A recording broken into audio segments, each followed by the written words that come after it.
So umayong adlaw day nato diya mga ka-idol no. So arang adlaw mga idol nagbisita na pud ta mga idol. So mao man itong trabaho mga idol bisag unsa kalayo. Bisitahon gid nato para ganahan ang atong customer mga idol. So idol importante mga idol kay kung sa safety sa kawasing mo kalingon ba nga dapat nasa guys sanitation ba no. So pag abot ng idol grabe na mga tingkag sa dunggan mga idol eh. Ina nga mga ideal nga mga ana itong gustong ipangita mga idol. Kana bitang kita pa lang sa modaan nga kuan na siya daan kanang kibaw na siya ba nga mao na ni butakalay. So di butakal mga idol ha. So kana ta kanang gi-air ta mga idol. Good boy yung kita tanan.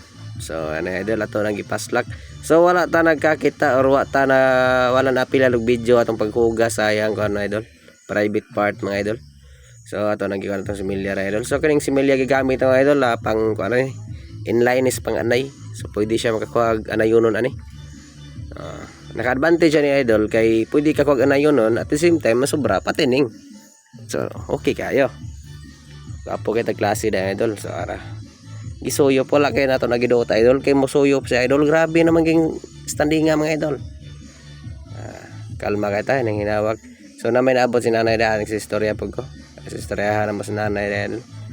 So importante kay idol nga kanang go with the flow kay idol ba. So mga idol sumurag hapit na mo matong video mga idol. So salamat kay sa pagtan-aw pag-uban sa mga idol ha.